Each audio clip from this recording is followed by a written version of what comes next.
Olá pessoal, tudo bem com vocês?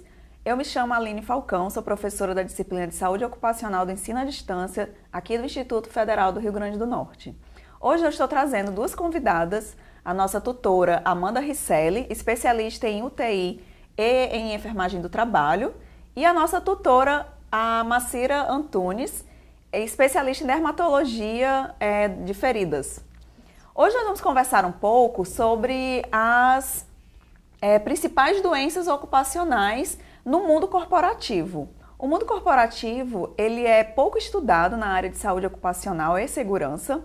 E o que seria o mundo corporativo? Nada mais é do que um grupo de profissionais de alto escalão dentro das empresas. Seriam os diretores, os presidentes, vice-presidentes. E a gente vai conversar sobre isso hoje. E eu queria saber a opinião de vocês a respeito dessa pesquisa, meninas. Eu trouxe aqui, inclusive, a tabela. Essa pesquisa, gente, foi feita pela empresa de saúde Omint e foi publicada na revista Proteção. Nós vamos disponibilizar para vocês o link dessa pesquisa. Mas essa pesquisa revelou que a principal doença encontrada no meio corporativo foi a rinite, o que é bem surpreendente para a gente. Eu vou aqui falar para vocês um pouquinho dessa pesquisa e aí a gente começa a conversar. Em primeiro lugar ficou a rinite, com 28,97%. Em segundo, alergias de pele. Em terceiro, dor no pescoço e ombros. Em quarto, excesso de peso. Quinto, dor de cabeça frequente. Sexto, ansiedade. Sétimo, asma ou bronquite. Oitavo, insônia. Nono, colesterol alto. E décimo, dor crônica das costas. E eu queria saber a opinião de vocês com esse fator tão surpreendente que foi, na realidade, a rinite ter ficado em primeiro lugar. Queria saber o que vocês acham que levou ela a ser a primeira colocada nesse meio. Bem, Aline, assim, de antemão, né, nós temos a rinite como uma alteração das nossas vias aéreas, né, superior, no caso do nariz, aquela irritaçãozinha ocasionada por uma congestão nasal, por secreções que são eliminadas por ela, né, pelo nariz. E nós vemos que em estudos eles abordam que essa rinite ela vem muito decorrência de quem? Dos efeitos que são ocasionados pela poluição do meio ambiente. Essa poluição do meio ambiente que acaba ocasionando na emissão de muito CO2, elevação da temperatura e, consequentemente, essa parte também devia acarretar em alterações no caso daqui da rinite. Uhum. Outra coisa também que seria bem importante ressaltar quanto à rinite é a questão que esse mundo corporativo vive praticamente engaiolado, né? Eles vivem em ambientes que têm baixas temperaturas por causa do ar-condicionado e esse aparelho geralmente não tem uma manutenção adequada ou então ele passa por muito tempo sem ocorrer essa limpeza, que acaba com aquelas poeirinhas, né, entrando na via aérea e ocasionando essa rinite. E aí, acompanhada das poeiras, nós temos o quê? Bactérias, temos fungos, que muitas das vezes, por falta dessa higienização, elas só se proliferam, porque o ar-condicionado é um meio altamente propício para isso, para essa questão da proliferação dos micro-organismos. É verdade. Inclusive, nós mesmos, professores, né, a gente também fica bem engaiolado, digamos assim, quando a gente está na sala de aula, que hoje a grande tendência, principalmente nos grandes centros e em cidades muito quentes, como é o caso da nossa cidade, a gente fica muito preso dentro das salas de aulas com ar-condicionado toda hora. E realmente, o que vocês acham que seria interessante ser feito para diminuir esse índice tão alto, mais de 28%, quase 29% na realidade, apresentando quadro de rinite, que é um motivo para você acabar se precisando se afastar do trabalho, não é verdade? Pois é. E um dos principais motivos é o incômodo que essa rinite ela vem ocasionar no indivíduo, né? E um dos meios para que se possa minimizar esses índices tão elevados seria o quê? Uma delas é a higienização e a outra, uma das principais e que o mundo acaba tendo a maior dificuldade, que não é à toa que foi notícias, né, do salvo engano, do G7, sim, foi onde houve a pactuação de todos os, né, de todos os governadores, de todos os presidentes mundiais em prol da diminuição da emissão de CO2. Isso. Outra coisa importante também a se fazer seria a higienização das narinas, né? É uma higienização fácil que pode ser feito com soro fisiológico, sim, certo? 0,9%, esse soro que a gente comumente acha em farmácia, né? E o certo seria inserir pequenas quantidades desse soro após o expediente. Isso vai fazer com que as narinas sejam hidratadas e os resíduos sejam eliminados. Excelente dica. Então, na realidade, o que a gente poderia estar fazendo seria medidas de proteção coletiva, como, por exemplo, a higienização dos ar-condicionados, né, de forma frequente e adequada, que é importante a gente salientar isso, a adequação desse ambiente, e a questão do próprio cuidado, né, o autocuidado. Outra coisa também que vale lembrar é sempre fazer uma limpeza nas mesas, porque acaba que a gente lida com muitos papéis e acha que aquele papel vai ser importante, ou uma flor artificial, ou um bonequinho, alguma coisa desse tipo. Então a ideia você tem rinite, tenta eliminar tudo da sua mesa que junte poeira. Isso vai ajudar bastante também. É verdade. Outra área que também me chamou bastante atenção foi a questão da ansiedade e o excesso de peso, que foi algo assim que realmente ficou bem surpreendente. O excesso de peso, ele ficou em 4º lugar e desde 2009 essa pesquisa é feita e até 2011 ela se mantém com os mesmos índices aproximados, de aproximadamente 18,5%. E eu queria saber de vocês, o que vocês acham disso? Esse excesso de peso, normalmente são pessoas que ganham bem, têm acesso a boas academias, a uma alimentação que deveria ser mais saudável. O que vocês acham que tem levado isso, a esse excesso de peso nesse meio?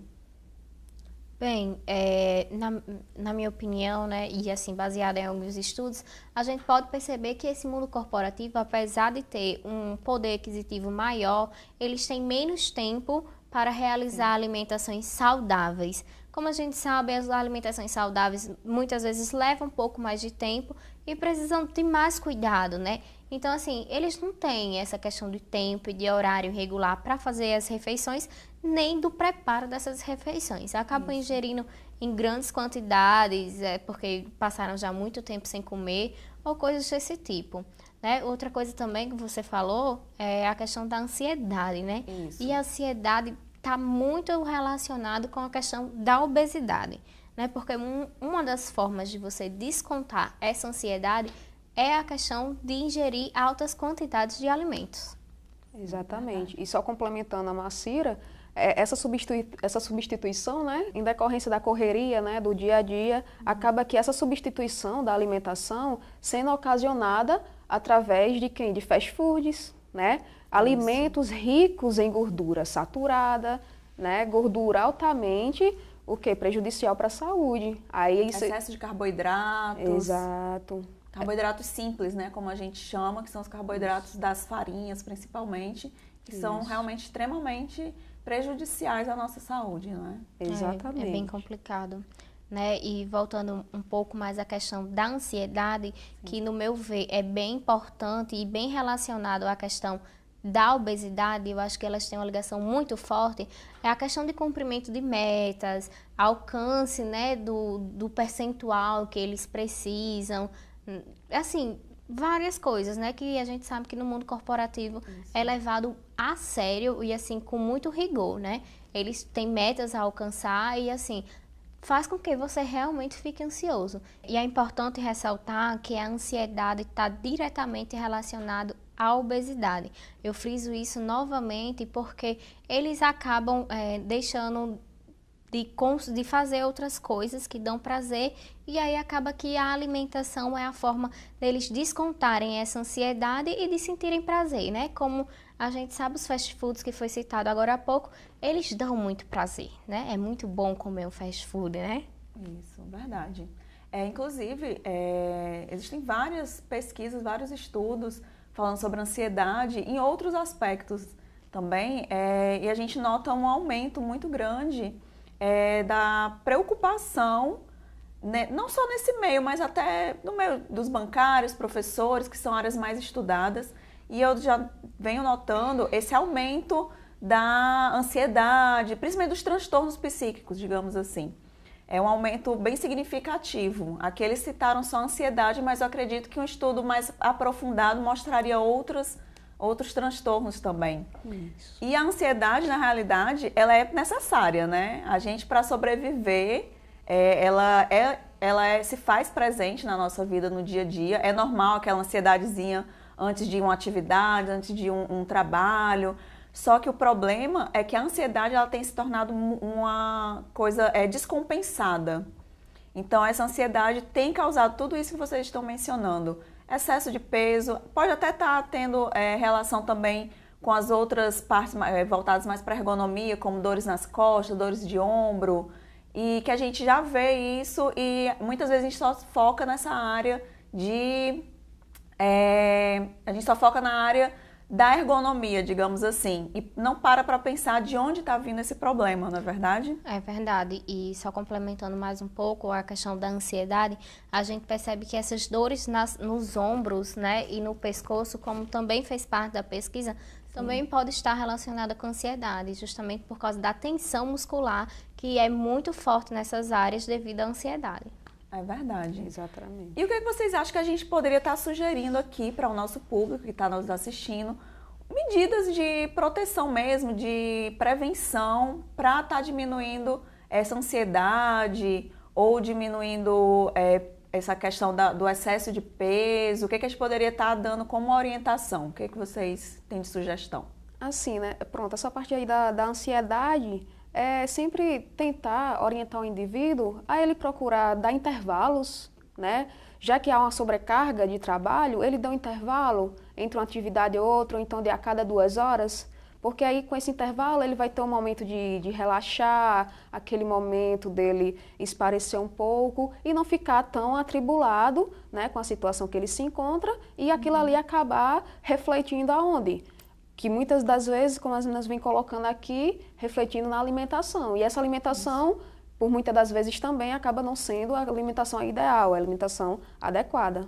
Né? Então, esse intervalo aí, essa questão de também procurar realizar atividades prazerosas, seja ela lendo um livro, ou então, no horário vago, praticar alguma atividade, né? Algum esporte, e tentar regrar-se, se reeducar quanto à questão, né, de seus hábitos e para que não atrele-se mais a ansiedade com a alimentação. E se for atrelar, que coloque a alimentação saudável, substitua, né? É verdade. Uma outra dica quanto à ansiedade é tentar não resolver todas as coisas ao mesmo tempo. E sim fazer um cronograma das suas metas e ir vendo qual é a mais importante, qual é a que tem mais prioridade. E assim você começa a resolver uma de cada vez. Porque o que acarreta também é que a gente acaba tentando resolver muitas coisas ao mesmo tempo, sobrecarregando, e aí não consegue dar foco em nenhuma das atividades. Então a minha dica seria dividir em metas para que as coisas aconteçam de forma mais natural. E se isso não funcionar, procurar ajuda de um terapeuta, né? Um psicólogo, um profissional competente na área. Exatamente. Não é verdade? Ok, meninas, eu quero agradecer a presença de vocês. Foi muito bom conversar com vocês hoje. E a gente fica por aqui e até a nossa próxima videoaula.